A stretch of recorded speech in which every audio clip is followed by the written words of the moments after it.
This is AV Super Friends Live, a semi-regular, interactive, and spirited roundtable discussion streamed live where we invite you to participate. We'll take your questions, discuss the topics you want to discuss, celebrate your successes, and commiserate with you about your challenges. If you want to share your thoughts, tell us we're full of it, or just throw a conversation grenade into the mix, this is your show. And now, the AV Super Friends.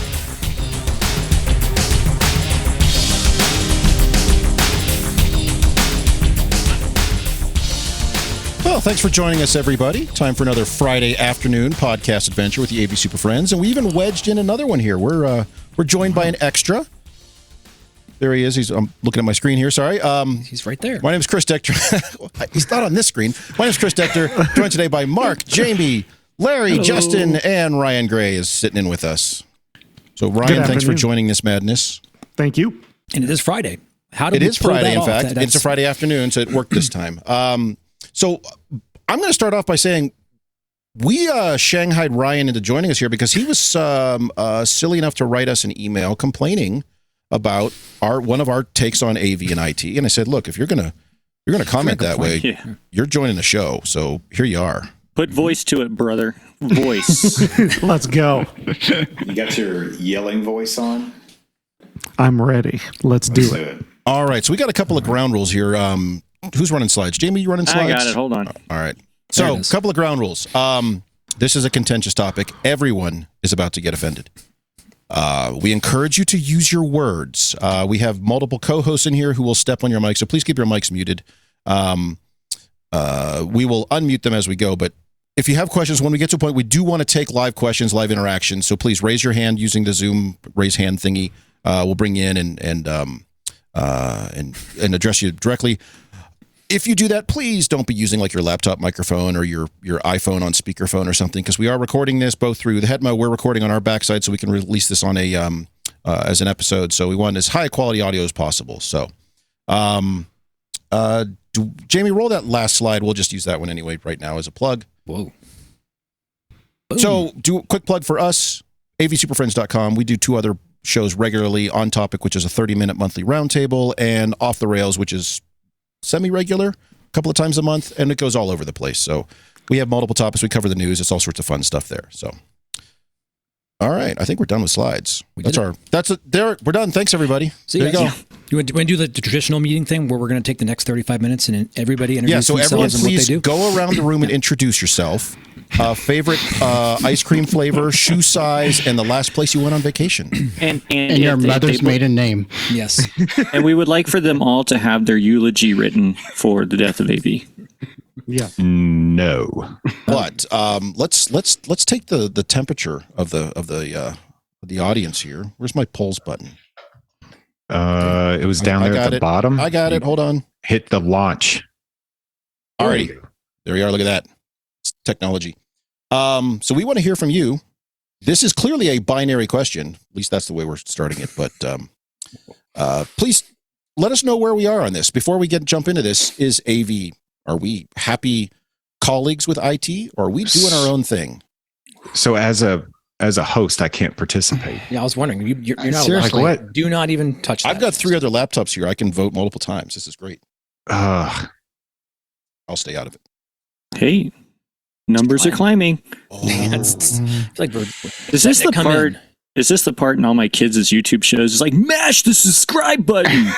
No, it's not this part, Jamie. Oh. That's not how this works, Jamie. Close, though. We're close. Shoot. All right, we'll let this go for a few more seconds here. It's getting stagnant. Oh, there got it. Okay.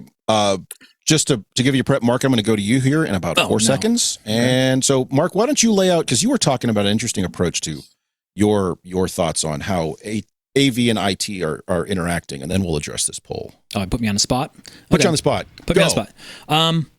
How they're interacting. I believe we are super IT here in our AV domain, and more, everything we're doing, we are sharing the same goal, right? We're trying to reduce friction in communication, trying to create collaboration, all those same types of goals that IT are creating.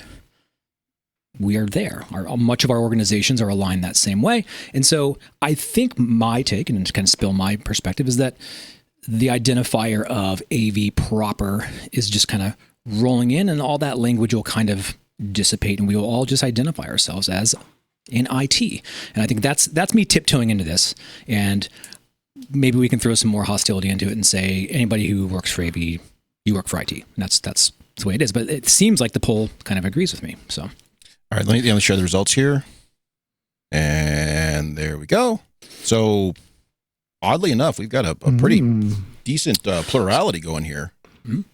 So we could just all defend the other side, and like I'm now switching my answer to defend the opposite.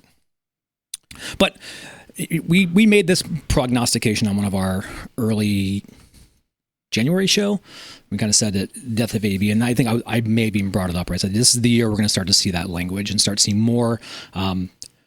We're converged. Surprise! If you're not, you are. And then everything you do, at least from our perspective, is very much IT centric, right? The language, our tools, everything is there, right? And so why do we go out of our way to separate and say, no, I'm an AV only? And so I think you're trying to communicate and share mass communication with everybody in the same way that everybody at IT may be. I'm going to stop. Who wants to jump in now? Who wants to kind of chime in? Well, wait, we do have a response to this poll. So, by the way, thank you. I think this is the first time in history I've ever seen 100% of people participate in the poll. This is awesome. So, 74% that AV is a wholly owned subsidiary and fully converged with IT, and 26% saying no, AV is its own thing and will always be so. And here's the answer to both of those. You are both wrong. Mm-hmm. Wait. That is correct. Pull the rug out from underneath them, Chris. Yeah. Well, they're a little both right, but they're all a little bit wrong. Yeah. No, they're both wrong. They're both wrong. 100%. Go for it, Ryan. Step up to the plate. Yeah, because someone put wholly owned subsidiary in there, and I'm not willing to give up that part of it. You know what I'm saying? Like, it's not your choice. Like, they're going to come in and take it over regardless. Yeah. Well, let's talk about that, because who's taking over who around here? You know what I'm saying? Right, so how do you see it? Ryan's got a plan. Yeah. Well, you wrote the article. We read the article, right? That you wrote. And that James put out there, and we'll nail him to the wall here in a little while. Let's do it. But for you wrote this article, and both of you referred to our nonsense in your article, and then you even had the wherewithal to send us a note of hate mail as well. It wasn't that hate. Nicest hate mail I've ever written in my life. All I'm saying is that it was very thoughtful and nice with please and thank yous. And Justin replied with 2 words. I believe I used the word "sir." Pardon me, sir, in it. So, anyways, no, I mean, like, here's the thing: AV will become a wholly owned subsidiary as long as we continue to think that we don't deserve to be more than that. And the people in positions make decisions. The people in the room make decisions. And the hard part is, let's put it this way. We know that the most packets going across the internet are video, right? Netflix and God knows what else. And if you're an AV over IP campus, the same thing is going to be true there. So why are we letting networking people tell us how to work? Shouldn't networking work for us if really they're just the transport for what we're doing? And so let him finish. No, let him finish. You get to speak 3 times a month every month. Let him finish. Yes. So the whole thing, what I would say is the challenge with that is you get to be in charge what you're willing to take accountability for. And I think the challenge that's facing AV people, especially on higher ed campuses, is if we're not willing to take over accountability and responsibility for wider than what we choose or the part that we want to, then that is what happens. Is slowly but surely the people who are willing to, they're the ones who get to make decisions. They're the ones that get to choose money. They're the ones that get to make hires. They're the ones who set the agenda. And in my experience, my current title, Assistant Director of Information Technology, and the best people on my staff at talking about user experience and turning in great stuff for our college come from AV. So it's time to own that, look at it, and go get at the table and start making decisions. Thank you for coming to my TED Talk. I was going to guess network security, folks. No? So all right, Justin. Here's the problem. What is IT? It's not networking. It's not just web page building. It's not just systems. It's not just security. It's not just AV. It's everything. And I think a lot of the problem is that we've had this same discussion as soon as HD base T came out on the market. Oh, AV's dying. Oh my God, what are we going to do? AV's changing. It changes quite often every 5 or 10 years, right? So we're just an equal to networking as we're an equal to security, as we're equal to physical security and all the other services that IT provides. We're under an umbrella of information technology, period. That's it. So I feel like there is a battle a lot of us are having with networking and AV people.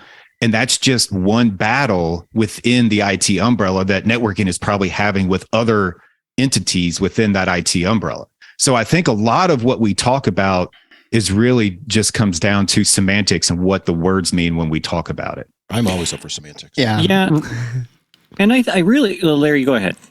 Well, I was just going to say, Ryan, like I read the article and I do kind of agree with you. There's one point I really, there's one point that I really like how you address is that we have to control the narrative. We have to really highlight the user experience, just the experiential factor, because if we're focused on costs and everything else that we typically get tied down in, it's going to be real easy for the department to quantify that and outsource and find other means of doing that. But I think that's part of that is and the easiness and the costs and is part of what is scary about the death of AV as a standalone issue.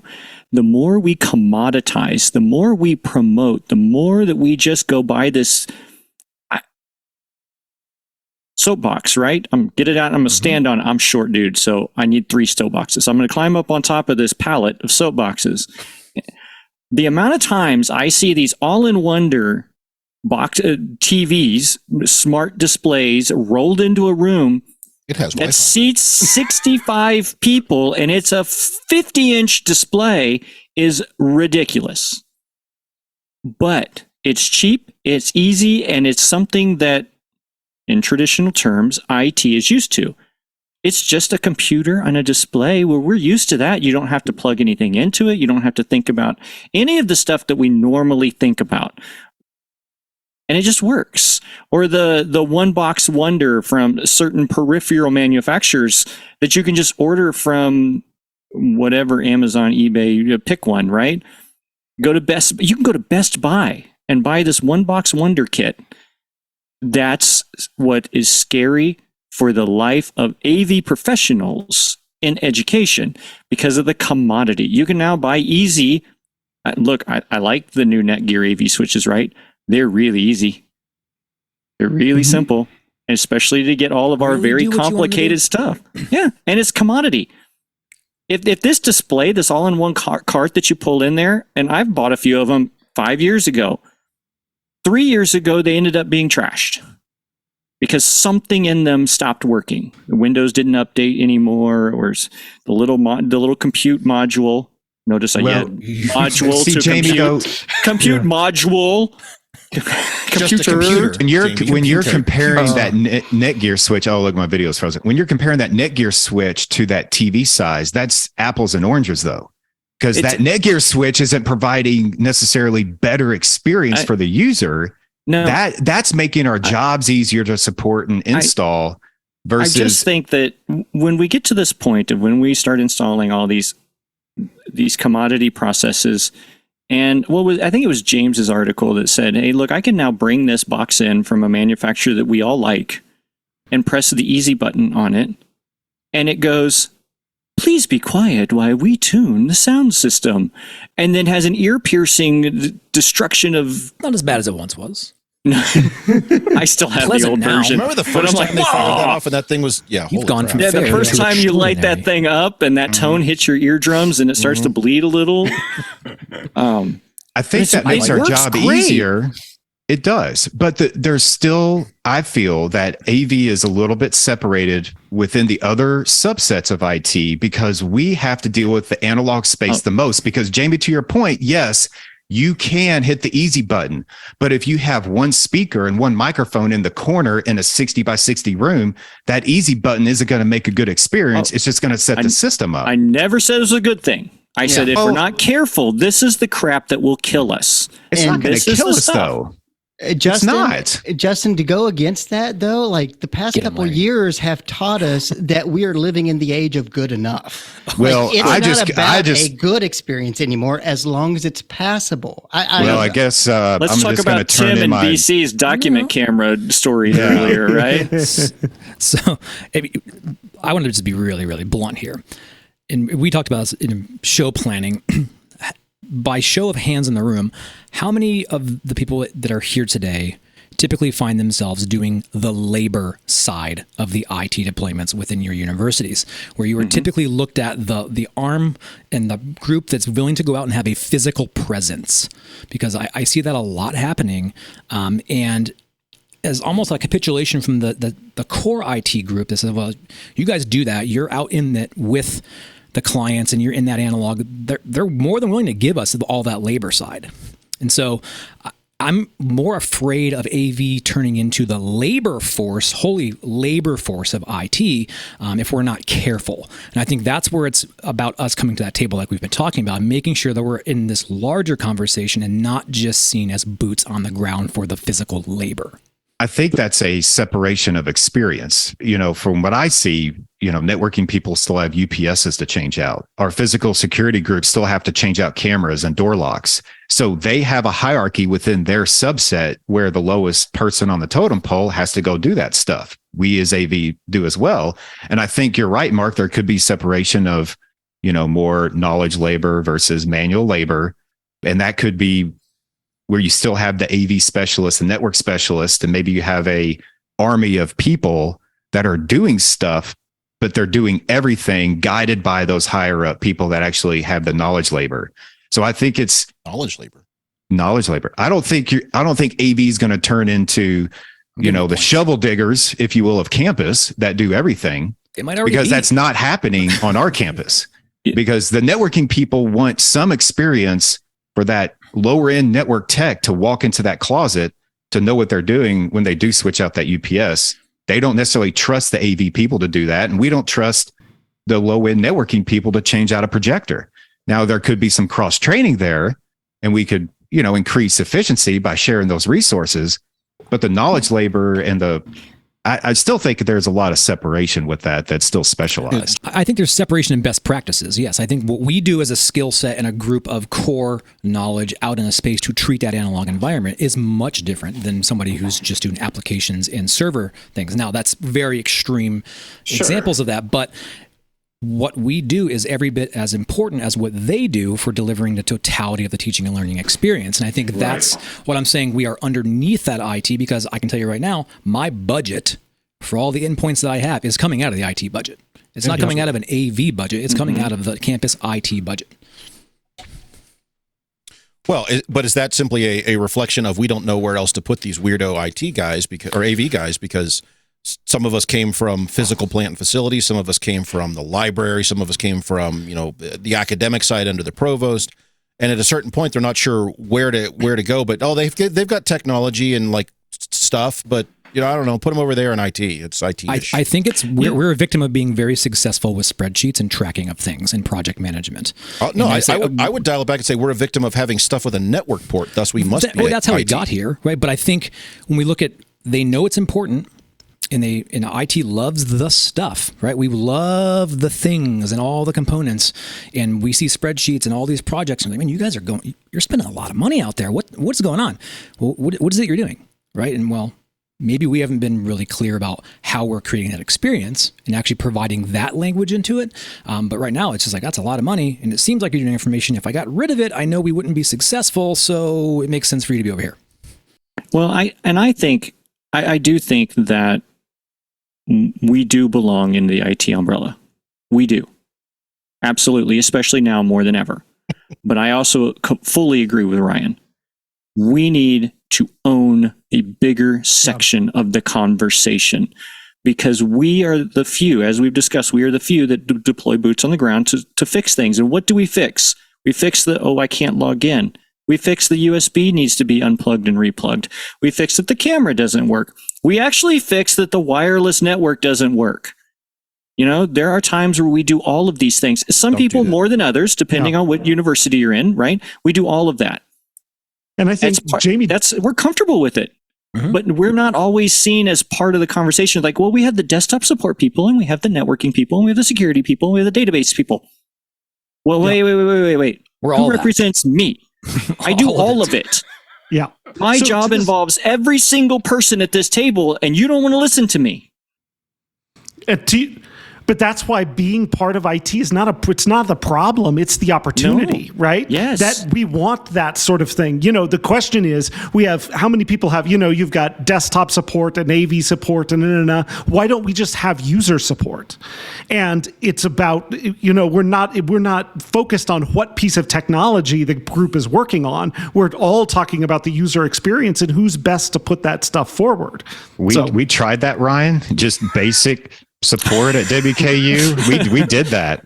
Yeah, how'd it go? Yeah, it went shitty. Can you come move these chairs for me? Oh, the students moved all the desks. I need somebody to come put these back. Yeah, Chris was actually dean of table removal, weren't you? I was assistant dean of table removal. Yeah, a lot of our phone support was for our remote classrooms and Zoom rooms. That's a different topic, but nonetheless, we tried to combine help desk. It went terribly bad, got tons of complaints from users. And so now we separated help desk for AV specialized help desk and IT general. But it depends on the culture at your university, of course. Yeah, I've seen it work well. Why did it go bad? Why did it go bad? There's no understanding when somebody's answering phones at our help desk, they're closing tickets for a wrong number. They're closing tickets every time they answer their phone to show how much they're working. Their job is to close tickets. Their job isn't necessarily focused on closing out resolutions to problems.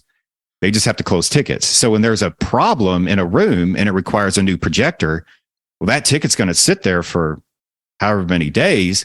Now they don't want to touch that. That's bad metrics for them. So we're going to send that over to AV.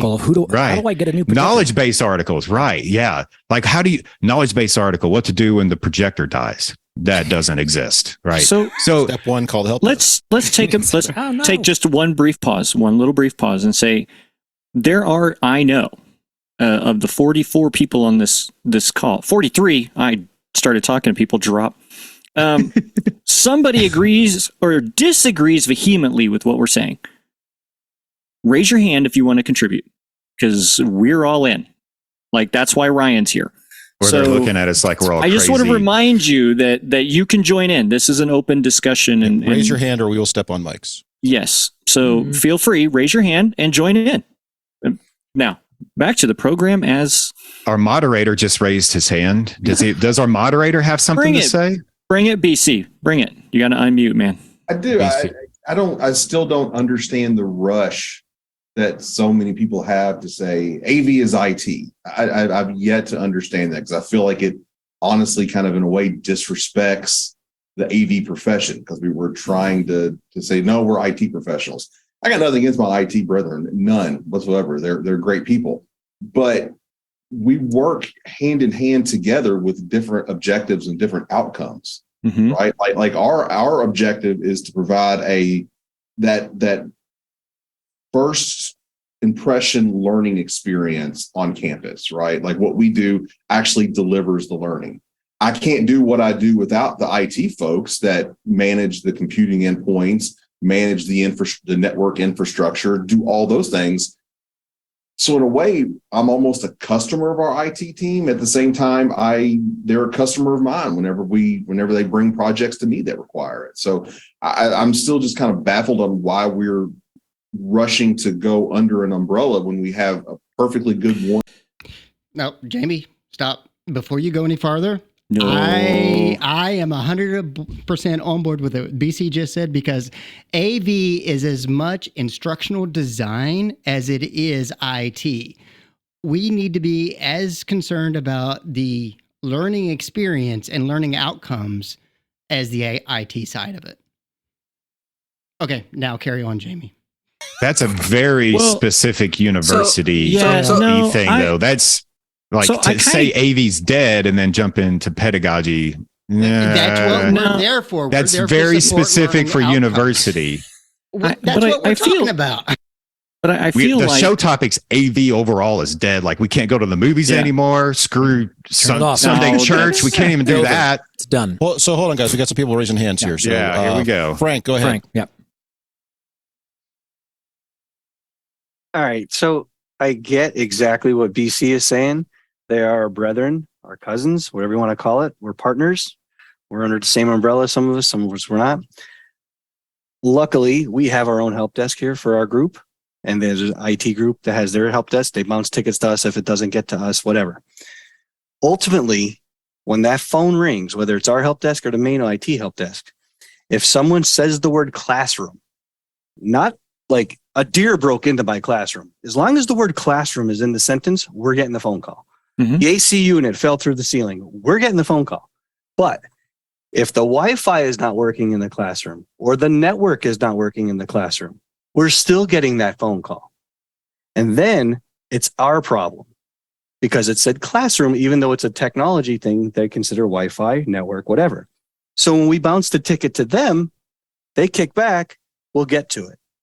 We don't have a we get to it. When a classroom goes down, our job is to get that classroom up and running as soon as possible. A piece of hardware, AV hardware fails as soon as possible. IT, nah, put it in the queue. We'll get to it when we get to it.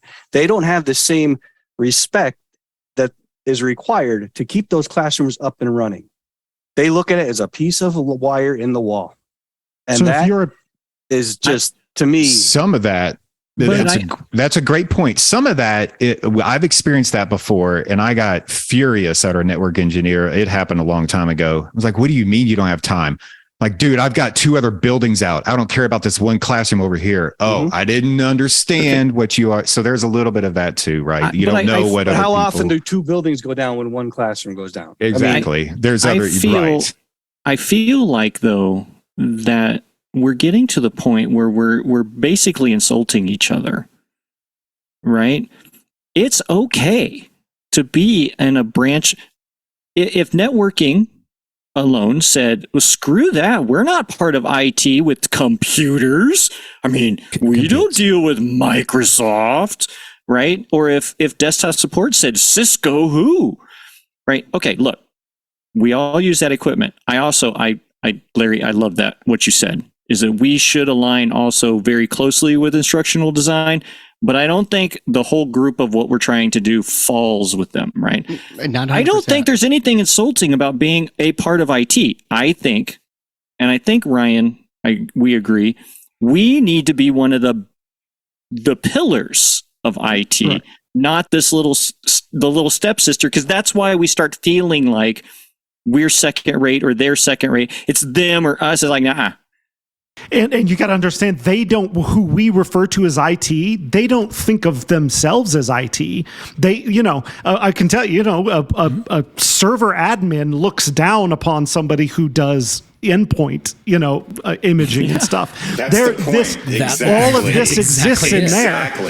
And so while we're like, what we have to do is stop having that conversation just with ourselves and go figure out who on your campus thinks like you do, shares your values, and go start building that team with them, and and start elevating the idea of what we do in terms of other people who share the same values as we do. Yeah, okay, we stomped over Steve and somebody else.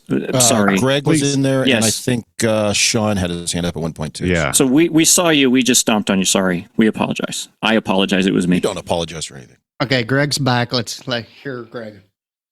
Yeah, I just wanted to echo what Frank was mentioning there about the sense of urgency and the difference between us and our, as somebody put, our cousins in the rest of the IT, because we fall under IT here at CU as well.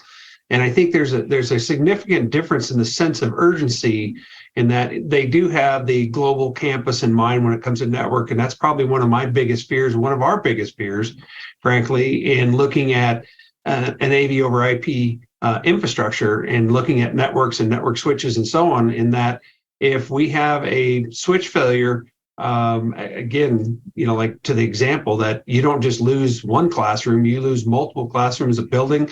And if you're set up like some campuses, you could lose the campus if you have a enterprise level type switch. So that's, I think, one of the biggest fears. And how do we, get this conversation? We're doing our best to try to engage our networking brethren to bring that sense of urgency to them to build on that. So I'll hang up here because I think Mark looks like he's itching for a comment. I'm going to get in there. So I think that you're right. And to me, how many have actually had the exercise of the value stream exercise? What is it you do? What value do you bring to the campus? Because I think we've had a lot of implicit conversation in the past about your AV. What does that imply? But have you actually gone and put pen to paper and written down why what you do is important to the student experience and faculty experience for the university in that language without explaining the stuff? The stuff is irrelevant. And I think that I don't know if enough people have actually had that perspective and done that exercise. And that's where your imperativeness of uptime comes from in that SLA agreement, right? And so if this system is down, X amount of students are affected, teaching and learning grinds to a halt. Now, I don't want to get into the whole, can you teach without AV versus... No, we're not going to do that. If we cannot have, all the resources that are assumed are at the ready in a classroom, if that's not there, teaching and learning is not happening effectively. Now, how many people are actually disconnected from that conversation with your CIOs? And have you actually had that level of homework for your organization? Steve, what do you got? Steve. Yeah, so I have talked about that and the stuff in that way in the past. And, so the first thing that people don't understand is, what is a class? What is a class? So let's say I got a class of 60 students. So it's not even a giant class. It's just an ordinary size class. And so what is that? So okay, something happens and, networking could fix it, but they can't get to it. Oh, well, just reschedule it. Sure. When was the last time you rescheduled a meeting for 60 people and everybody could make it? A class is a meeting that has 60 people in it, or 160 or 600 people, depending on your campus. It's a Herculean task that it even got scheduled at all and people could make it. It's impossible to reschedule a class. There's only one time for lecture number 3 in History 100 to happen, and that's when it is scheduled, and that is it. The second thing that I've talked about in this regard is, okay, yeah, so there's going to be, it's going to take us 15 minutes to fix that problem, and then you'll be able to continue with the class. Okay, so my class is 60 kids. Each minute represents 1 hour of lost student contact time because there's 60 people per minute. 15 minutes, 15 hours. How many hours of instruction are actually in the class, in a course? 36. And we're going to blow off 15 student contact hours just like that. That's a crazy thought. That's a crazy thought. It's just that we're not expressing the urgency of the situation in a way that the metrics scare the pants off the IT folks. But you are using metrics. You are using data in the same way that they are. Uptime, downtime, SLA, all that language is the same.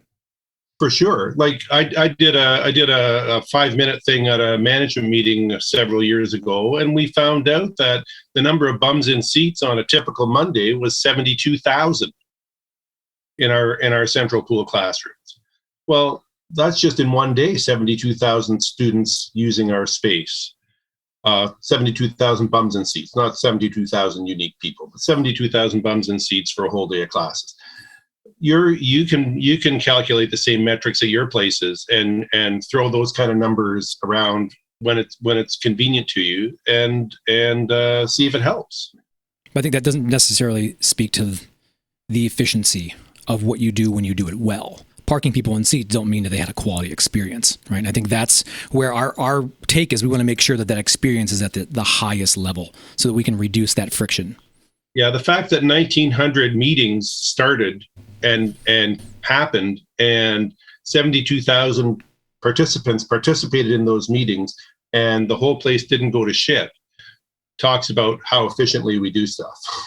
Right. And that's a good it's a good demonstration too of why we should have that bigger seat.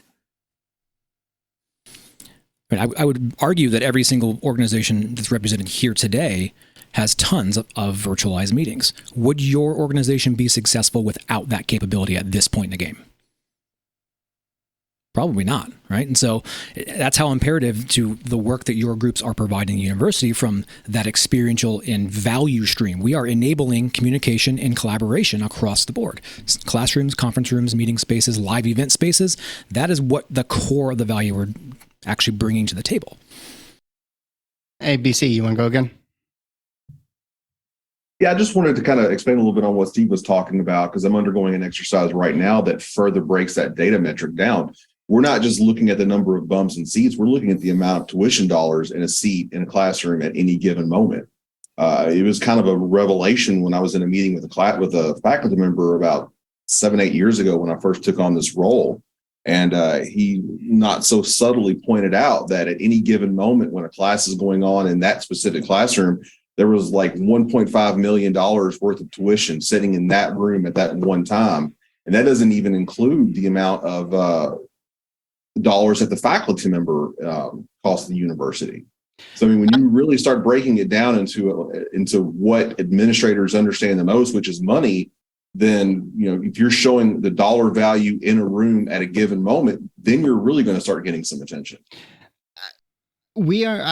I'll be honest, we haven't done that data-driven stuff yet. I'm curious in doing that. But one question that I have for those of you who have you tied learning outcomes to it to say that students in this tech-enhanced active learning space are getting significantly more out of their tuition dollars than students in these ill-equipped conference rooms that hold classes? Larry, I'll respond real quick, then we're going to call next one. We've put some data around that, and it's not that you're getting time to degree reduced or whatever that is. We can only say that we are not doing academic harm by providing quality experiences. There's a lot of reasons why we can't get into the grades and reporting, all of that stuff, but we've done a lot of geometry of learning research around spaces with technology, without technology, and we do have data that, you know, these are more efficient at idea sharing and learning. So, real quick, I just want to caution the AV group here on this call that we need to be careful about pronouncing ourselves as the most important entity in IT, because I feel like everybody could do that. You know, if you don't have the systems group, your Blackboard isn't running, those online courses, the printer, you can't kill trees with the printer, right? Point of sale is more important. The networking group, but the security group isn't, you know, keeping out all those attacks from wherever, and it takes down the whole campus. Does our stuff matter at that point? So we need to be very cautious. That's why I said in the very beginning, we're teammates. Yes. A football team cannot win without a quarterback, and it cannot win without an offensive line nor receivers. So it takes all of us to make that experience relevant. All right. Teddy, you were in line. Yep. Or did we steal your thunder? No, I'm here. I was chiming in about you were talking about the metrics. We did I did the financial one where we looked at the number of tuition dollars per classroom, because we were having issues getting funding when I started here to redo classrooms, and we had classrooms that would be offline for weeks at a time, and I couldn't get funding to buy equipment. So I did the study, and in doing so, we finally got approval to start redoing. They actually started with our med school, and we redid all of our med school classrooms. And you were talking about like metrics on, you know, these new technological classrooms, if they've been better. Our dean of our med school actually started having our academic affairs department look, and he has seen an increase in block exam results, but he hasn't, you know, they haven't reached boards yet. And he said that since we've had fully functioning lecture halls, that he is seeing an increase in scores in block exams and more people passing blocks. I think that's where your argument, Larry, about that pedagogical side, where it meets that technology, is really important. And like, we could provide the best system in the world, but if Mr. Old School wants to come in here with his vinyl and he's like, this is what we're going to do today, it doesn't really mean anything. It's just, they're not going to change. So we can do a lot more than I think the mass are ready to do in teaching and learning. And now to bounce into another direction, right? Because our friend Chris Nito put a message in the chat that was talking about, there's these, almost what I said earlier about the commoditization of, these things. And some of these manufacturers and some of these representatives do have direct access to the decision makers who don't care. It's money, right? But it is that's part of this conversation today. That's part of the danger, is that because it's a Best Buy ready, our expertise, our ability to provide the experience that we believe is invaluable to teaching and learning is more than the Best Buy experience. And that's where we have to make sure that we're using the data metrics like Mark that came up with, and we're putting all this together. And we do have to have a kumbaya with all of the other entities under the IT umbrella, because we can't succeed without them. And there's an argument that they can't succeed with us. But kumbaya sometimes is really hard. Yes, it's hard. You kind of have to swallow your pride a little bit, or you have this peeing match of who knows better, and that's not good either. So Jamie, Mike Peterson, you actually asked, do we feel disrespected by the managers? Myself, no, I don't. I think we're at the same table. There's a lot of respect between subject matter experts in there. Where I see the friction are the people that have specialized certificates and degrees, the administrators that are our systems. I'm going to say the blasphemous thing that traditional IT no stance. Right, when I'm going through this right now, we are doing the wholesale AV over IP, exactly. Conversion, right? And here's what we need to be successful. It's not just my anecdotal evidence. Here's the white paper. Here's everything we're looking at. And how many of you have faced that? Well, we don't do that on our enterprise network. Cool, thanks. However, it does not change the fact of what I need to be successful. And I'm using all of the language, everything that's there. How many of you are running your own little shadow networks to have AV over IP work in your environment? I always bring up the example that I have more managed network switches than networking does. Right. So that's not how it should be. And I don't want to hit the same thing over and over, but imagine a world where the person above that networking person and the person above the AV person understands the need for that network to work right for the purpose of students and all those sorts of things. I think getting a seat at the table, I think we have great peer relationships in a lot of different places, and cultures are different. But I think there's a feel of like, well, there's a certain level that AV just doesn't do, and it takes an IT person to do that. And that's the sort of thing I think we want to try and break down. Well, I think you're talking about like identity.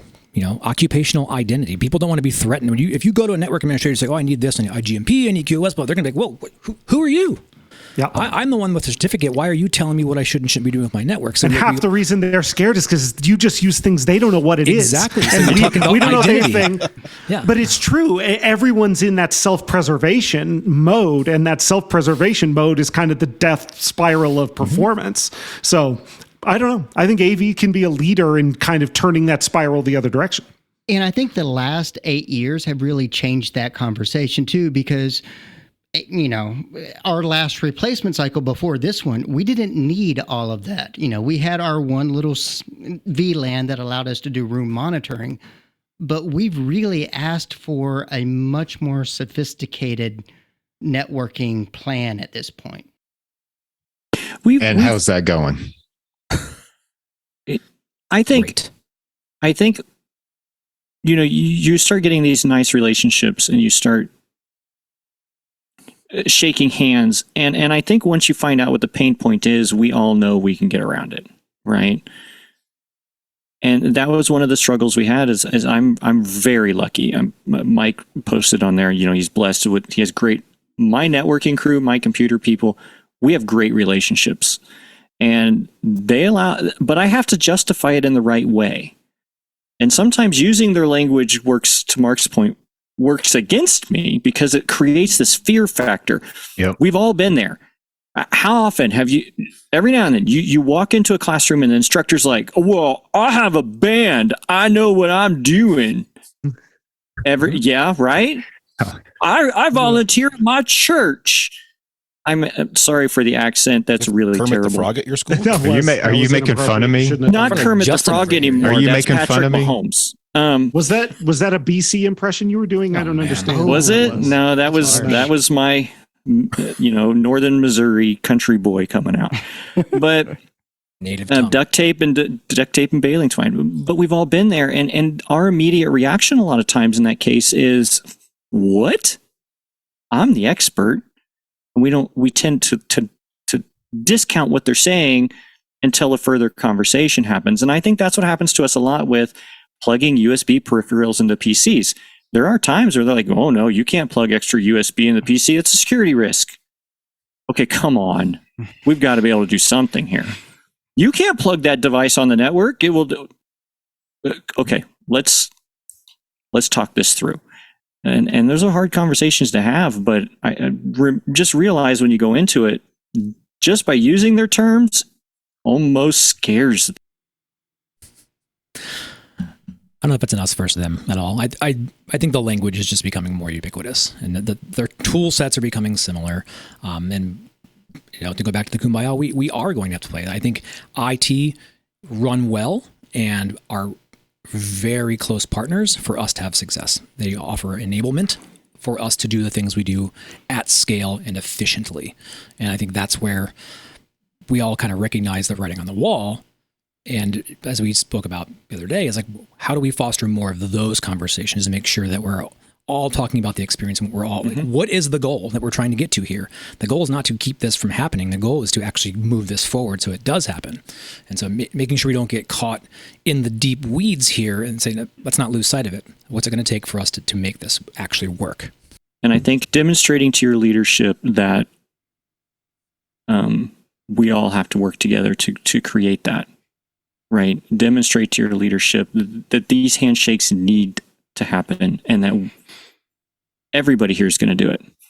Or you can just start throwing a bunch of Dante on your network and then talk about it later. Just plug stuff in and see what happens. Go for it. Just go AVB. Don't even stop at the Dante. Just go big. Yeah. Just plug one AVB thing in and see what happens. Or just go HT-based throw that on your network. It loves it. I've seen that happen. I did that with a life size. Ryan, you raised a point earlier, and I want to step back to it here. If we agree that AV is either part of or partners with IT, how do we identify those partners? How do we identify those stakeholders? How do we know who to reach out to, who to make friends with? Who do we begrudgingly go, try to get them some test gear or have those conversations? So because, if we are there fundamentally serving the academic mission of the institution, we're going to be doing stuff anyway. But how do we get them on board so that we're kind of, hey, same team, man. So what do we do? You just I think BC said, just plug in your NVX. Just put it on the network. You'll find out. Go. No, AV people do that stuff by nature, right? How do you identify the instructors on your campus that that you can work with or test stuff with? How do you already find the partners that help you develop that? The same thing exists, with your thing. We work really closely with our network people, but that took time, and they actually are excited about the things that we can do. And so, the bigger that club gets, the more attractive it looks to more people to kind of get involved with. In the same way, the first places I would look are the people who are, regardless of the technology, doing similar things to you, right? So networking, and I would go with endpoint deployment. Who's the person who puts together the image that goes on a computer that's then plugged into our stuff and going AV over IP? And what is the experience that a person's having when they go onto that computer? And how can we talk about that, Larry, from a pedagogical standpoint? We talk about the design of a room, but that may mean that however the Windows image is set up and the software is set up is really hard for students and instructors to use. And those are the sorts of that's where I've been, able to start that collaborative thing, is kind of starting with endpoint, starting with support, starting with networking, and then working up and out from there. And to your point, Ryan, if you're having problems working with one of those departments, just take them over, right? And that's what we did. We took over the people that were supporting the computers, and we do our own images now. So for the classroom technology, besides those data ports on the wall, we take care of all the technology in that classroom. So by doing that, it enables us to make changes on those computers and adapt this AV to do whatever we need to. Yeah, and I think like in Just our take it world, over. it was a little in a reorg, right? We combined a group. We have basically the same group does endpoint procurement and AV procurement and that design for staff and all lab machines and all that. And those That's people what we work do together on that. Yep. And so it builds a lot. So yeah, not only the ones in classrooms, but a laptop that a staff person gets. And what is their Zoom that's experience separate. like on there? We don't want any part of that. Yeah. We don't want But that. I'm just saying, how many Zoom hours are being logged by staff and faculty laptops, and what settings need to be there, and what are the things you can do to make that experience better for them? No, and we're are not we the standard willing image, to Ryan. take? It's fine. Yeah, exactly. But are we willing to take ownership and responsibility for things like that? Is kind of the question. Well, and I also want to think, not all of us here just have a full AV staff out there doing all this work, right? Yeah. They're the intermediaries between an integrator and then the boots on the ground after it breaks. How do they get in this conversation?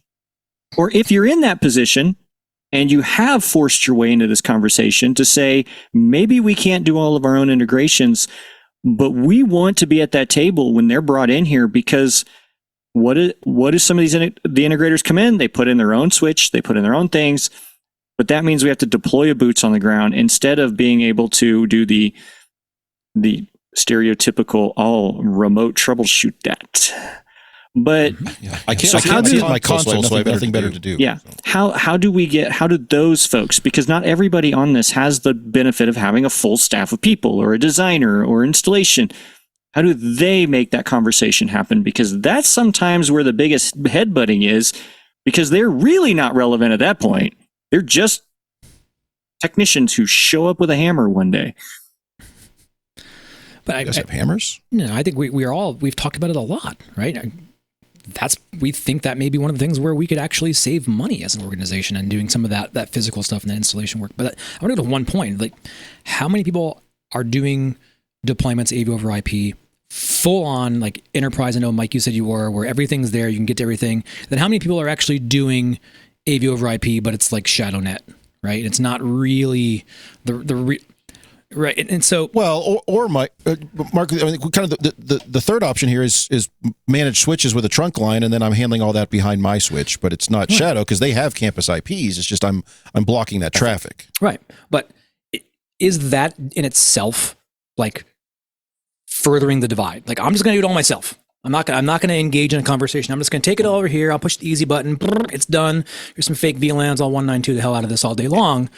That's not the right way to do that. I think it depends. You're right. It's not the right way to do that. So that cycle happened on our campus. Networking said, just throw it on the network. It'll be fine.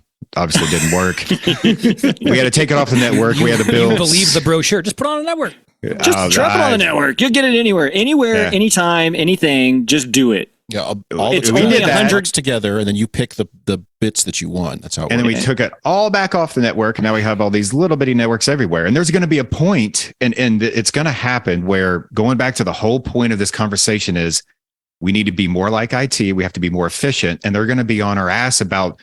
We got to figure out how to get to those things remotely. I was like, aha, yes, we do.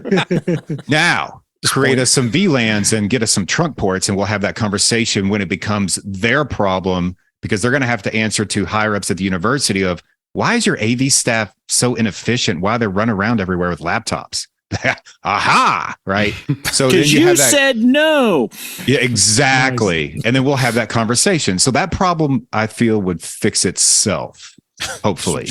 Your plan is to just wait that one out. Wait it out. Yeah. Sean, and hope it doesn't come back on you. Sean from ASU. Your hand went up with much vengeance and fury. What's going on? Oh, I didn't think we were allowing ASU on this podcast. I'm sorry. Yeah, you might not know. All right, I mean, we're under the IT. I'm under the IT umbrella. We all have to work together as a team. It sounds like from these discussions, though, we need a roadmap for success, right? Like AV and IT. It's not. There are so many. I can tell you, and we have a really large network. I'm just saying it's difficult to manage at best, right? I mean, with Wi-Fi and stuff, and being AV, you have no idea sometimes what is going on with the network engineering roles across your campuses, right? There are so many initiatives out there that potentially affect AV over IP. So we have, and we do our best. We have, great AV. We've worked with the network engineers. We have great audiovisual VLANs. We have a VRF where we can kind of keep within those VLANs. We kind of keep it somewhat separated. You have the VPN in, and part of that is for security scans, which are going to come for every one of you, right, at some point. So it doesn't matter if you think you have things VLAN.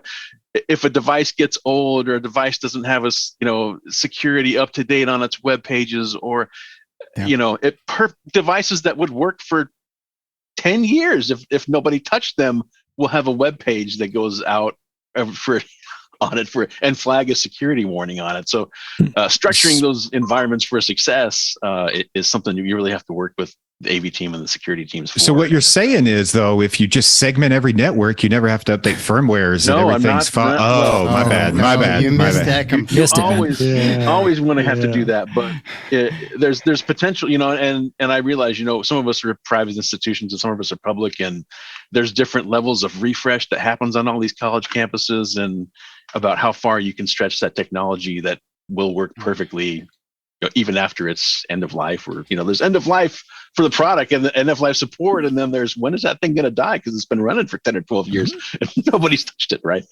So I think there's just opportunities, and maybe this is a larger forum discussion we can have with HETMA, and then also I'm looking, we have forums in HETMA for tech and things like that. I think I'm just looking, it'd be very helpful to have. I know there's individual manufacturer communities in there that some of you may be a part of.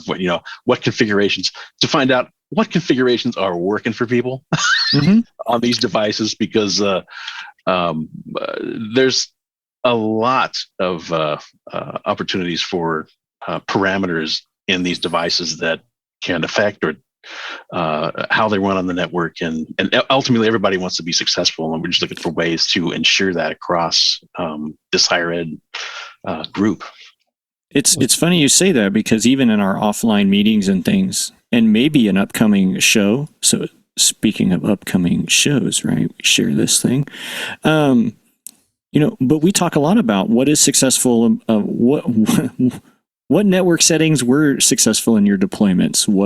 So that conversation I think is happening, and we amongst ourselves as AV Super Friends are having similar things. What's your roadmap? How do you do this? And they're very detailed.